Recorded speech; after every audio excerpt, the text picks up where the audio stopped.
filosofía, teoría del conocimiento.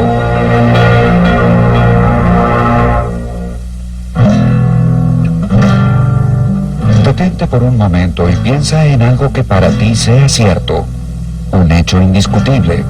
Por ejemplo, que la lluvia cae del cielo, el nombre de tu madre, que los cisnes son aves, o que Dios existe.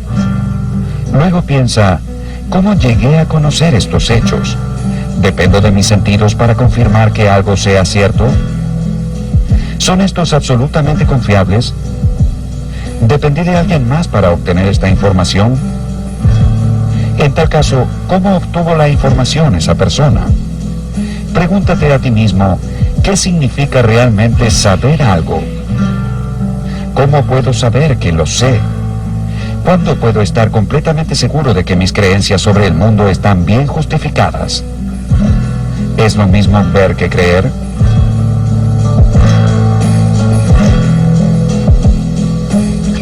There's a vase on a table. Supongamos que sobre la mesa hay una vasija. Yo miro en esa dirección, pero entre la vasija y yo hay un dibujo muy preciso, o digamos, un holograma de la vasija, y lo que veo en realidad es el dibujo o el holograma. Entonces miro en esa dirección y veo una vasija, y llego a creer que allí hay una vasija basándome en el dibujo que veo de la misma. Mi creencia de que allí hay una vasija es cierta, porque de hecho la hay. Y realmente estoy convencido de ello. Y creo que si me preguntaran si sé que hay una vasija allí, diría que sí. Aunque, por otro lado, queda claro que si dijera algo así, estaría equivocado.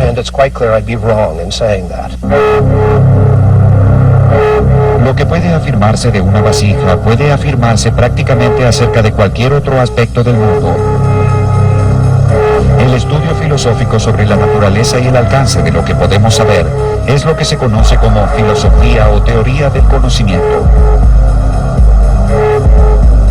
La teoría del conocimiento aborda dos preguntas fundamentales. En primer lugar, ¿qué tienen en común las instancias del conocimiento? En otras palabras, ¿cuál es la naturaleza del conocimiento? Y en segundo lugar, ¿cuál es su alcance? La respuesta a estas preguntas presenta importantes consecuencias sociales. ¿Cómo podemos estar seguros de que alguien es culpable antes de enviarlo a la cárcel? Los científicos amplían las fronteras del conocimiento o las van creando a medida que avanzan. Dependemos del conocimiento para tejer la trama de nuestra vida diaria, pero ¿en qué medida podemos confiar en aquello que denominamos conocimiento?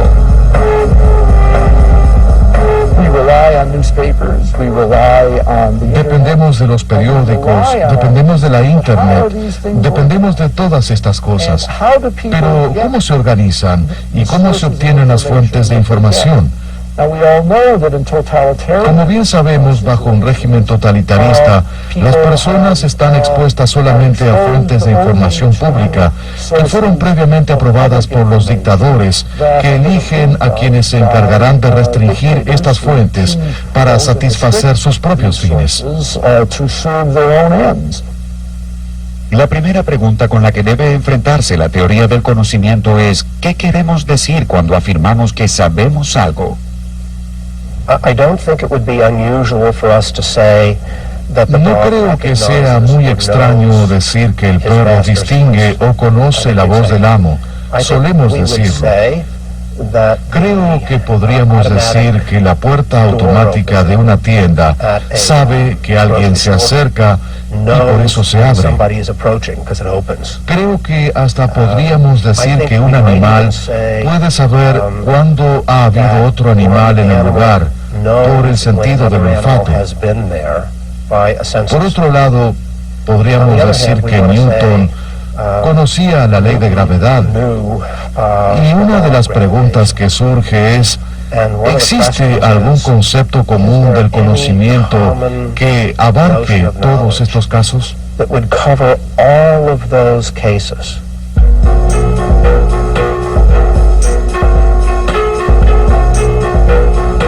El El origen de la búsqueda humana para definir qué sabemos y cómo lo sabemos se remonta a la época de los filósofos clásicos griegos.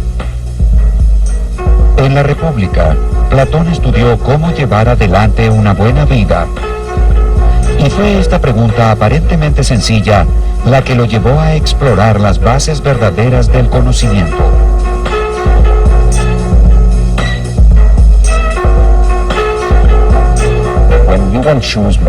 Cuando uno quiere un par de zapatos, va a un zapatero. Cuando uno quiere estar sano, consulta a un médico. Cuando uno quiere saber cómo es posible llevar una buena vida, hay que acudir a un filósofo.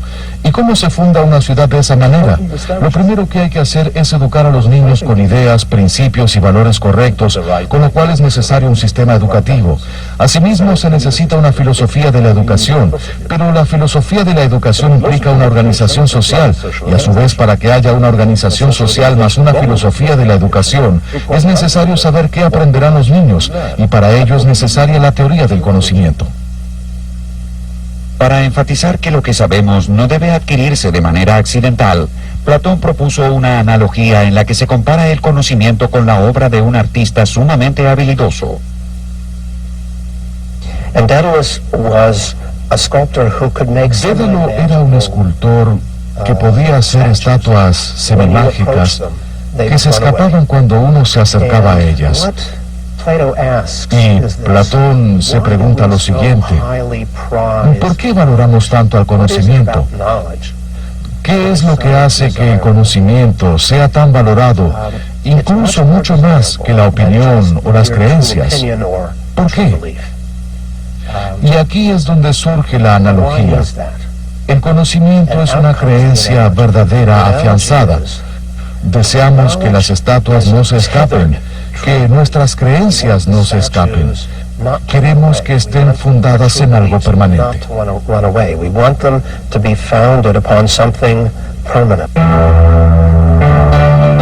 La República también contiene la famosa alegoría de la línea de Platón. Allí sostuvo que el conocimiento puede representarse por un segmento vertical dividido en dos partes desiguales, cada una de las cuales está a su vez compuesta por otras dos de tamaño también desigual. La parte inferior del segmento vertical corresponde a los conocimientos que la mente recibe por la sensación, es decir, opiniones o creencias. El ámbito de los sentidos se divide nuevamente en la percepción de los objetos visibles de este mundo por un lado y la imagen y el reflejo de dichos objetos por el otro. Como meras copias de lo que existe, las imágenes y las percepciones conforman el nivel más bajo del conocimiento. La parte superior del segmento vertical representa el mundo inteligible, el mundo de lo que Platón denominaba las ideas o las formas, la verdadera esencia de la realidad.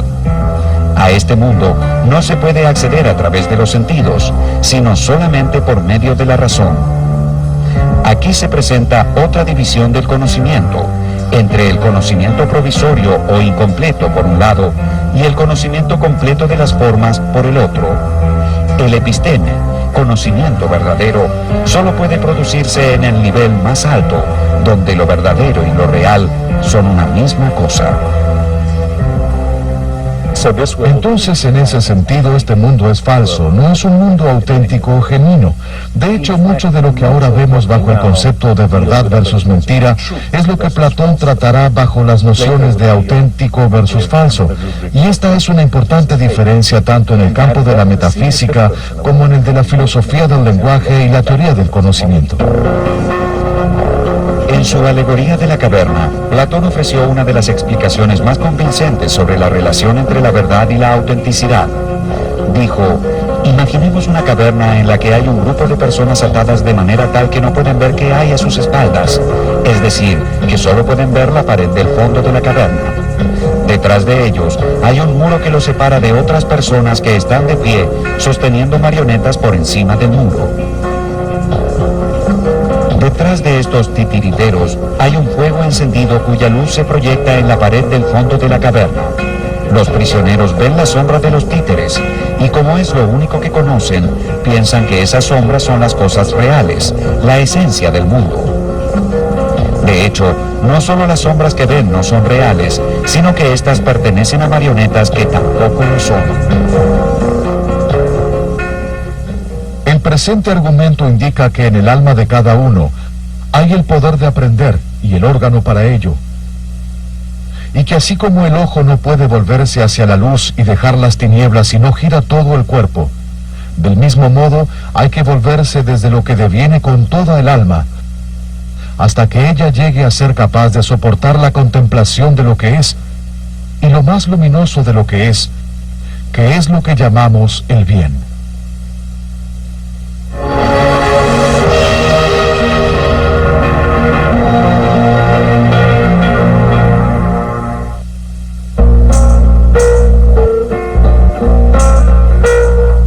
Aristóteles fue el principal discípulo de Platón y con frecuencia su más sagaz crítico.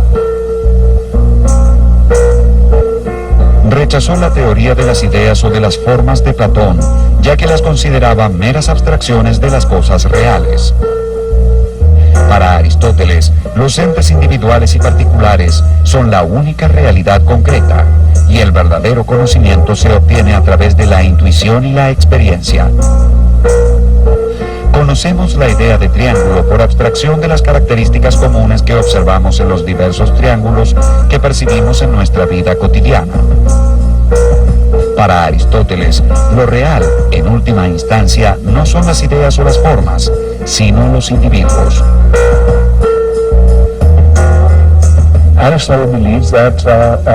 Aristóteles creía que por lo general los seres humanos estaban dotados de la capacidad para comprender el mundo a su alrededor en mayor o menor medida. Algunos, por supuesto, lo hacían mejor que otros, pero mientras que Platón clasificaba a las personas según sus capacidades, Aristóteles consideraba que ello era solamente una cuestión de niveles, más que del tipo de persona que uno es. El conocimiento actual se identifica con su objeto. El conocimiento potencial o posible es anterior temporalmente en el individuo, pero en general no es primero en el tiempo.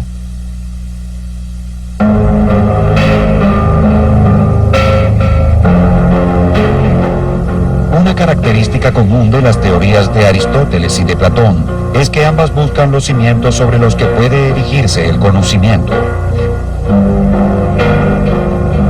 Según ellos, nuestros motivos para creer que algo es verdadero descansan sobre una estructura de creencias básicas, que se conocen como proposiciones fundamentales, cuya justificación no deriva de otras proposiciones. A esta posición se la denomina fundacionalismo, y su principal desafío, según el filósofo griego Pirrón de Elis, es el siguiente: ¿cómo podemos saber cuándo hemos dado con los cimientos? ¿Dónde termina la cadena de razones? ¿Qué razones son ciertas por y en sí mismas?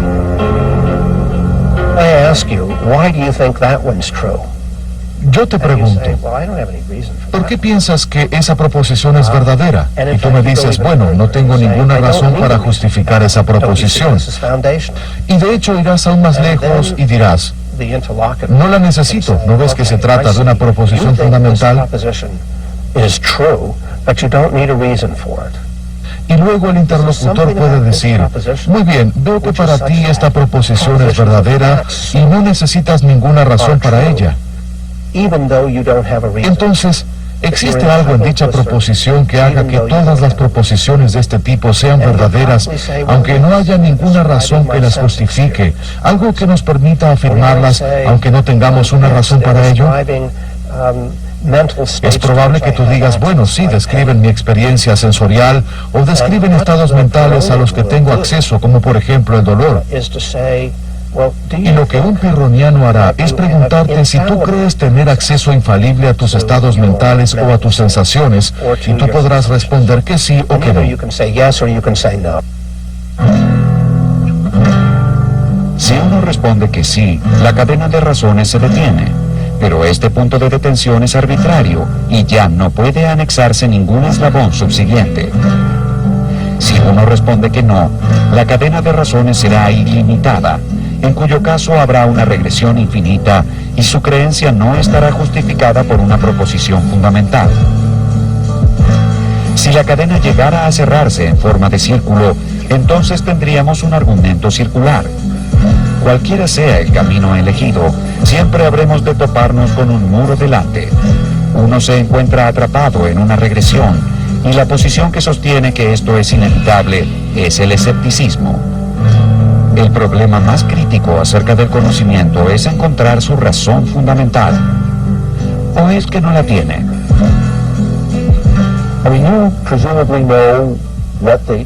Se supone que cada uno sabe la fecha en que nació.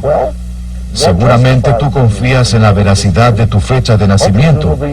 Bien, ¿qué justifica dicha creencia? Es posible que de muy pequeño, cuando comenzaste a ir a la escuela tal vez, tus padres te hayan dicho cuándo has nacido. Pero, ¿confías en tus padres? Ahora bien, si yo tuviera dudas acerca de mis padres, que desde ya no las tengo, pero si las tuviera, podría verificar el periódico de ese día de la ciudad en la que nací o mi partida de nacimiento y ver qué dice, ver si coinciden con lo que me dijeron.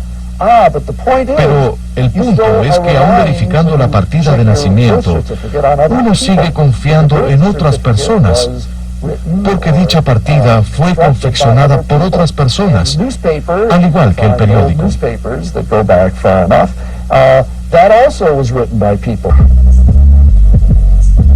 Los escépticos observaron que los argumentos opuestos a menudo tenían igual peso y creían que la búsqueda de la verdad era un proceso que no tenía fin. Si bien esta conclusión puede parecer angustiante, en realidad apuntaba a alcanzar cierta tranquilidad mental al suspender el juicio por completo.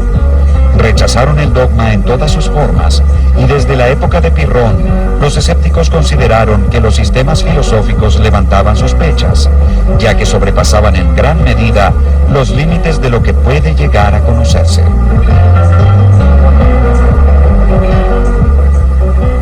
El principio fundamental del escepticismo es contraponer a toda proposición otra proposición de igual validez, ya que como consecuencia de ello abandonaremos todo dogma.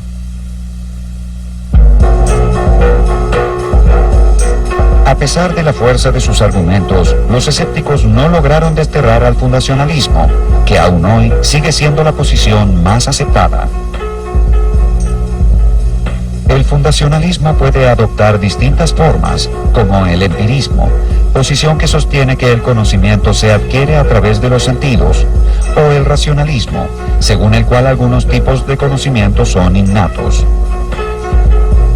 El filósofo francés René Descartes, fundador de la escuela racionalista, afirmaba que hay ciertas ideas fundamentales que residen en el alma desde el nacimiento, tal como los principios fundamentales de la matemática.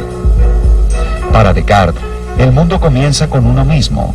Todo lo demás está sujeto a la duda. The self now in Descartes' philosophy is going to be... En la filosofía de Descartes, el ser marcará el comienzo de una reconstrucción total del mundo. Desde ya sabemos que se orientará hacia una visión mecanicista del mundo.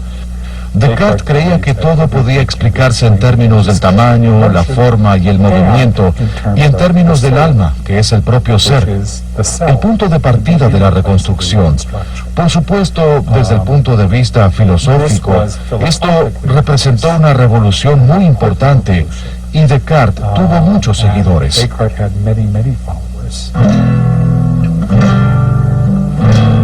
Aunque a Descartes se lo conoce por dudar acerca de todo, desde las experiencias sensoriales hasta su propia existencia, su duda es diferente de la del escepticismo clásico. Según Descartes, algo que se conoce por la luz natural de la razón no puede ser falso. Lo que lleva al error no es la falta de razón, sino la falta de método. Si la matemática ha hecho grandes progresos, si la lógica es inatacable, si la física ha puesto en evidencia los misterios del universo, entonces hay que pensar que la razón humana es apta para conocer el mundo a nuestro alrededor. Los escépticos estaban equivocados. Con un buen método y tiempo suficiente, no habrá secretos para la razón humana.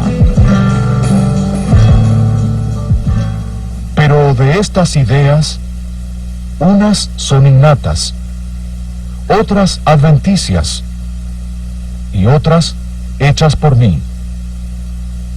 Puesto que la facultad de aprehender qué son las cosas, qué es la verdad ¿Y qué es el pensamiento? No parece provenir de otro lugar que no sea mi propia naturaleza. Descartes resalta el papel de la capacidad de razonamiento abstracto por encima del de los sentidos.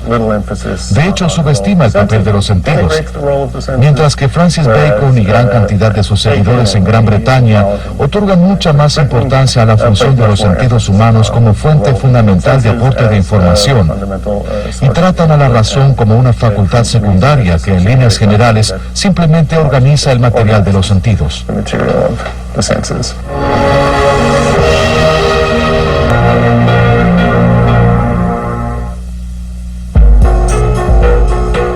Francis Bacon fue uno de los primeros defensores del empirismo y consideró a los sentidos como los verdaderos cimientos sobre los que habría de erigirse el conocimiento. Los tres empiristas más notables fueron ingleses: John Locke, George Berkeley y David Hume. Si bien sus posiciones eran muy diferentes entre sí, todos coincidían en resaltar la fundamental importancia de la experiencia.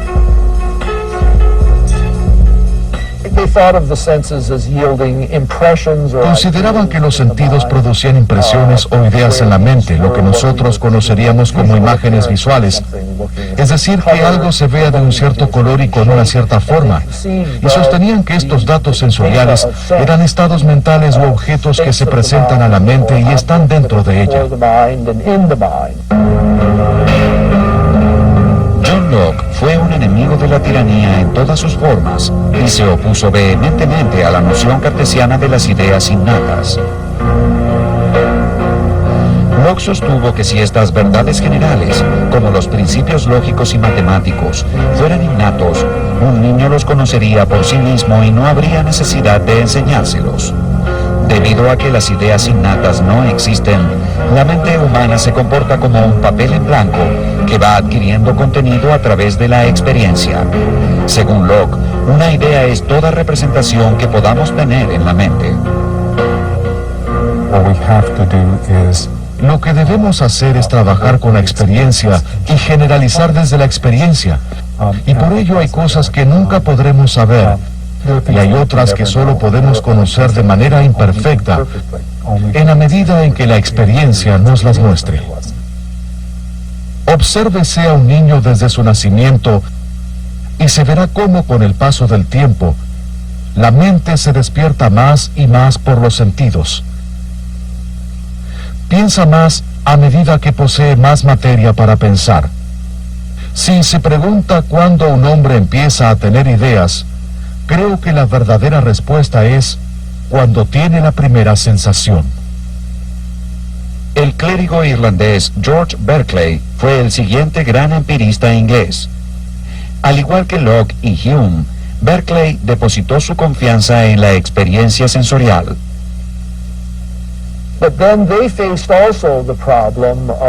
Ciertamente se enfrentaron con el siguiente problema.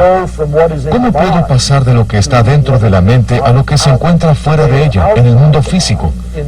Y advirtieron que había un problema. Berkeley en particular vio que había un problema y tomó una posición muy radical. Para él era imposible hacer una inferencia a partir de las ideas dentro de la mente y llegar a algo totalmente diferente a las ideas. Y lo que dijo en realidad es que todo lo que las personas llaman el mundo físico exterior, todo lo externo a la mente, en realidad reside dentro de la mente. Es decir, que las sillas, las mesas y todo lo que pensamos como algo físico en realidad existen dentro de nuestra mente. El filósofo escocés David Hume llevó el empirismo a su extremo lógico. Según Hume, una percepción es toda representación que podamos tener en la mente.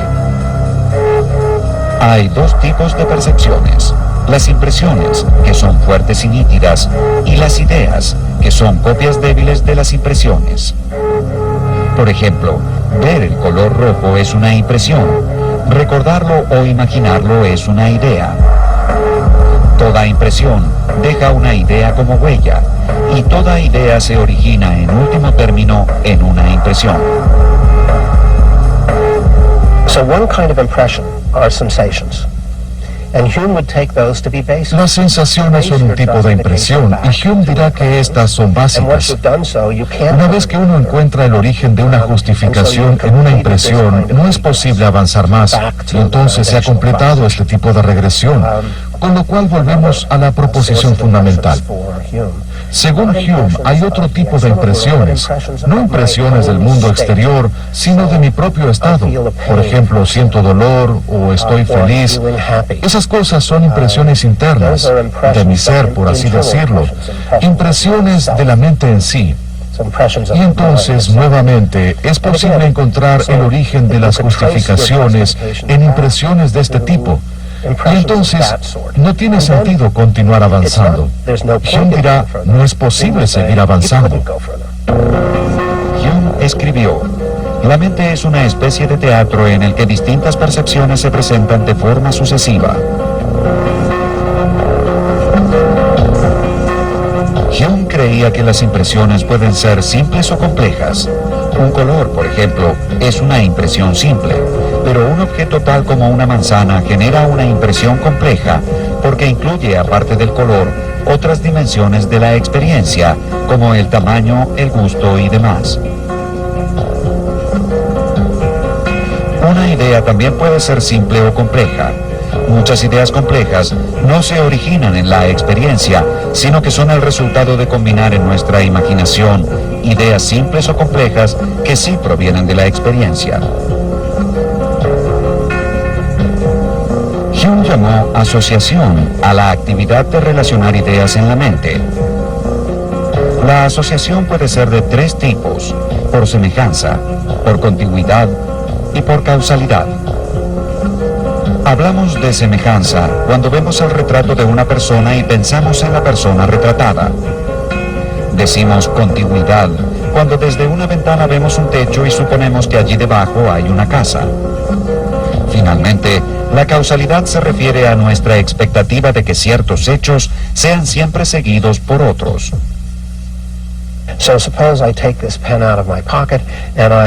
Supongamos que saco esta lapicera de mi bolsillo, abro la mano y la lapicera se cae, y repito esta secuencia una y otra vez. Seguramente pensaré que en este mundo abrir la mano es causa suficiente para que la lapicera se caiga.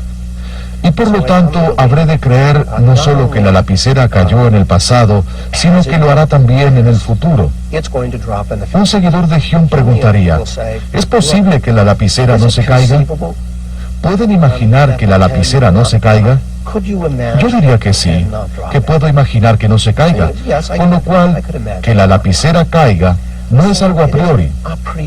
Usted efectivamente prevé que la lapicera va a caerse, pero Hume diría, ¿existe alguna razón para creer que si abro mi mano, la lapicera caerá? Para Hume, la noción de causalidad se reduce a la impresión de anticipación que surge de haber experimentado repetidas veces un hecho que siempre es seguido de otro. Si bien podemos relacionar mentalmente hechos cotidianos, como por ejemplo que los relámpagos preceden a los truenos o que los virus producen enfermedades, no es posible probar la conexión necesaria entre la causa y el efecto.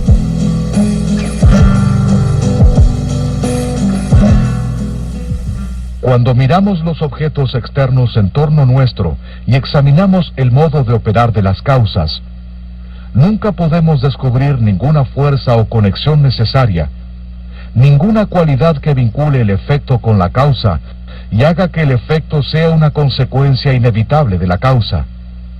Solo encontramos que, de hecho, el uno sigue realmente a la otra. Hume sostenía que si bien podemos anticipar hechos que suceden en una secuencia, no es posible probar la existencia de una conexión necesaria entre ellos. ¿Quiere decir entonces que no es posible relacionar efectos y causas para elaborar teorías sobre el mundo? En ese caso, ¿qué sucede con la ciencia, una de las incursiones más importantes dentro de la teoría del conocimiento?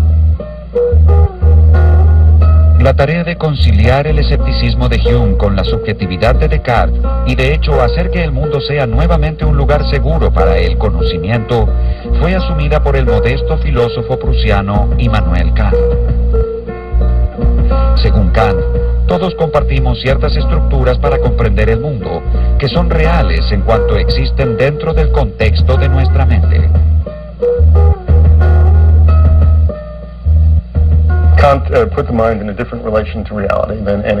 Kant estableció una relación diferente entre la mente y la realidad. Los filósofos que lo precedieron consideraron a la mente como un observador pasivo de la realidad y buscaron la manera de asegurarse de que se trataba de un buen observador pasivo. Kant se enorgullecía de lo que él denominó la revolución copernicana en filosofía. La noción de que la mente establece cómo se nos manifiesta la realidad, y en cierto modo la realidad tiene que adaptarse a las leyes de la mente, en lugar de ser la mente la que deba tratar de descubrir las leyes de la realidad que son totalmente externas a la misma.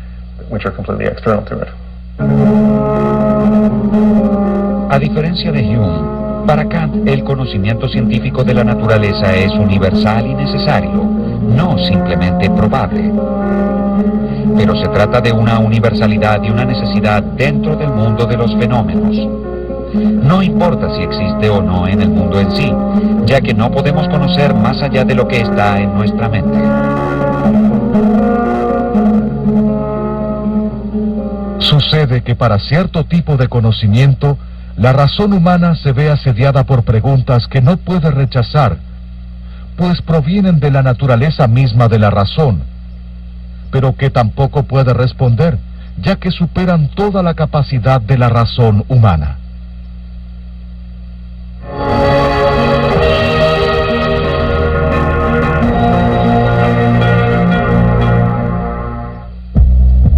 A partir del siglo XX, tuvo lugar una revolución en el campo de la filosofía, a partir de la cual surgió el movimiento que hoy denominamos filosofía analítica. El filósofo inglés Bertrand Russell fue quien lideró dicha revolución. Russell sostuvo que conocimiento es un término bastante general y vago, ya que debe incluir el conocimiento animal además del humano, y dentro del humano, tanto el cotidiano como el científico. El colega de Russell, George Edward Moore, ofreció una visión más realista acerca del conocimiento. Según Moore, el ser es independiente del conocimiento que tengamos del mismo. La conciencia no hace sino reflejar lo real. El escepticismo cartesiano sobre el mundo exterior sencillamente no puede justificarse, con lo cual las pruebas elementales que para Descartes resultaron de extremada dificultad, como por ejemplo probar que tengo dos manos, para Moore eran la simplicidad en sí misma.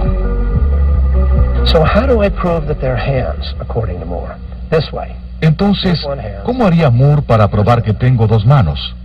De esta manera, aquí hay una mano y aquí está la otra. Acabo de probar que tengo dos manos. ¿Qué más se necesita? A esta visión filosófica se la conoce como el realismo directo. Es realismo directo en este sentido. Moore piensa que puedo conocer cosas a través de la percepción sin tener la capacidad de comprobarlas. En otras palabras, no necesito siempre un argumento para saber. Es una especie de fundacionalismo que dice, muy bien, tú quieres saber si tengo dos manos. ¿Cómo se hace esto? Abre los ojos y mira. No es necesario dar un argumento para afirmar que tengo dos manos. El filósofo austríaco Ludwig Wittgenstein fue un pionero del análisis riguroso del lenguaje dentro de la filosofía. Intentó transferir el concepto de significado del hecho u objeto representado por las palabras al uso que una comunidad dada otorga a dichas palabras. Como el lenguaje solo adquiere significado al ser utilizado por las personas, cualquier vínculo entre una palabra y un objeto depende de las reglas establecidas por aquellos que emplean esa palabra. Estas reglas definen lo que Wittgenstein denominó juegos de lenguaje. Sostuvo que los que participamos de un mismo juego de lenguaje podemos utilizar "aquí hay una mano" como una proposición fundamental, es decir, una proposición sobre la cual no puede dudarse en circunstancias normales. Wittgenstein y otros filósofos que recibieron su influencia consideraron que las preguntas filosóficas son una cuestión de lenguaje y que los desconciertos filosóficos están relacionados con el hecho de comprender mejor nuestro lenguaje o nuestros juegos de lenguaje y surgen ya sea porque algo salió mal dentro de nuestro juego de lenguaje o tal vez porque los filósofos comenzaron a darle un mal uso a nuestro lenguaje. La filosofía del sentido común de Moore era una suerte de fundacionalismo, es decir, una posición según la cual las creencias están justificadas en última instancia por creencias irrefutables y fundamentales. El coherentismo rechazó esta visión por completo, sosteniendo que una creencia puede ser considerada como conocimiento cuando es coherente con otras creencias. Según esta corriente, la justificación no es un proceso lineal, sino un conjunto de criterios agrupados para justificar un sistema de creencias. El filósofo estadounidense Willard Van Orman Quine describió esto como la trama de las creencias, una especie de unidad siempre sujeta a revisión. En 1969, Quine escribió un artículo titulado La epistemología naturalizada, en el que propone una visión radicalmente nueva acerca de la teoría del conocimiento.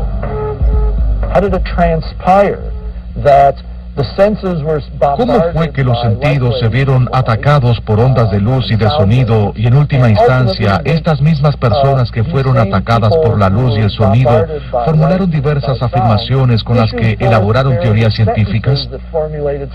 O si habláramos de creencias, ¿cómo fue que llegaron a creer en una serie de teorías científicas sobre el comienzo del cosmos, el universo o sobre lo que le sucedió a los dinosaurios y demás? ¿Cómo sucedió todo esto? Bien, esa es básicamente una pregunta acerca de cómo funciona la mente, cómo se forman las creencias y las teorías, con lo cual es una pregunta que compete a la psicología. Y Quine afirmó muy radicalmente que la teoría del conocimiento entonces debía ser parte de la psicología. La totalidad de lo que denominamos conocimiento o creencias, que comprende tanto aspectos sencillos de la geografía y la historia, como las más complejas leyes de la física atómica o de la matemática pura y la lógica, consiste en una trama hecha por el hombre que solo afecta a la experiencia de manera marginal. Otro gran desafío para las nociones tradicionales de la teoría del conocimiento fue el breve pero sagaz artículo escrito por el filósofo estadounidense Edmund Gettier.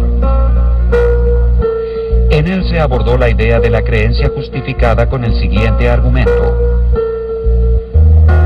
Supongamos que dos personas, el señor Smith y la señora Jones, se presentan a una entrevista laboral.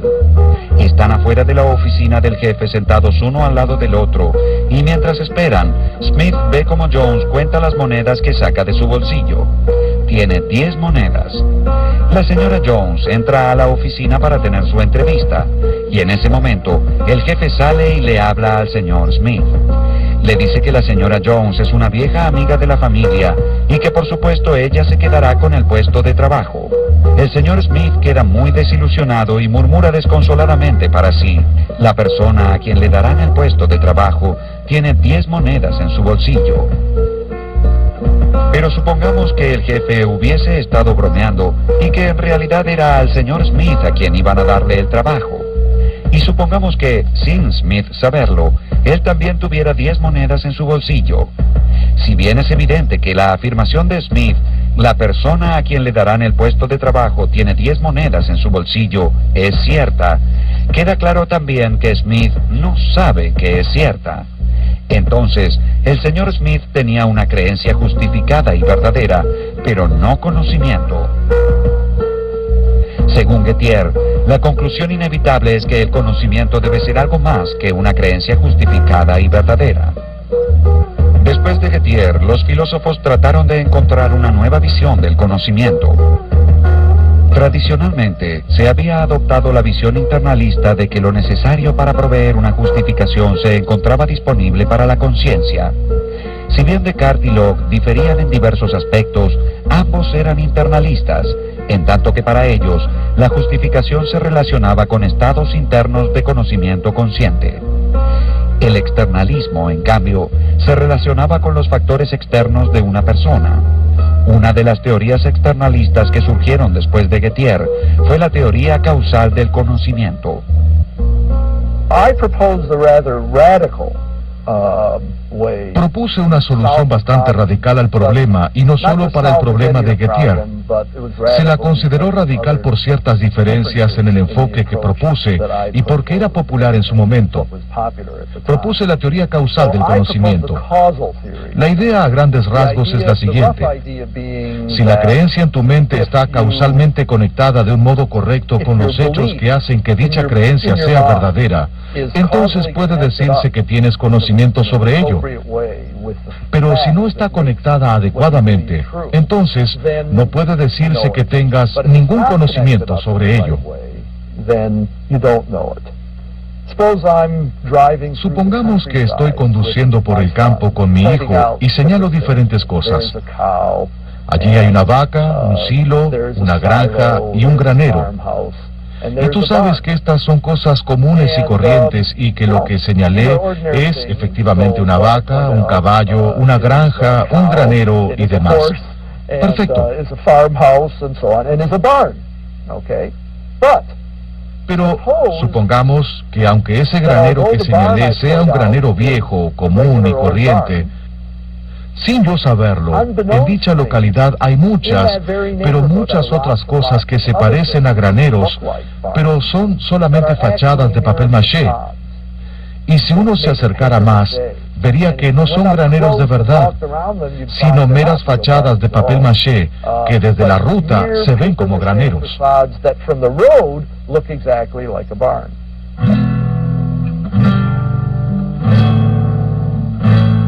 Si lo que vio era en verdad un granero común y corriente, entonces al decir allí hay un granero, estaba diciendo la verdad.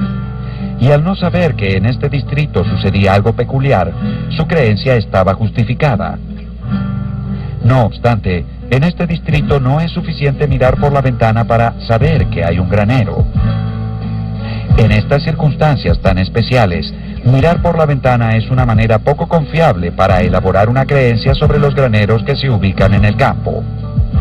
El fiabilismo sostiene que el conocimiento es una creencia verdadera que está justificada por las circunstancias. Por ejemplo, el señor Smith no sabía que la persona que tenía 10 monedas en su bolsillo obtendría el trabajo, porque su conclusión de relacionar las monedas con el trabajo no era fiable en esas circunstancias. El fiabilismo es una forma de externalismo. Es la forma más importante de externalismo, que sostiene que la fiabilidad de un proceso o método puede contribuir a su justificación, confiriéndole autoridad aunque no se sepa que es fiable, mientras que otras personas dirán que si uno no sabe que es fiable, entonces no puede ser relevante. Tal vez no exista otra área dentro de la filosofía que haya logrado inspirar tanta imaginación creativa como la búsqueda de una explicación para el conocimiento. De alguna manera, este proyecto hace surgir el narrador en cada uno de los filósofos, que habrán de contar historias tan variadas como la sublime alegoría de la caverna o el sereno cuadro de graneros en el campo.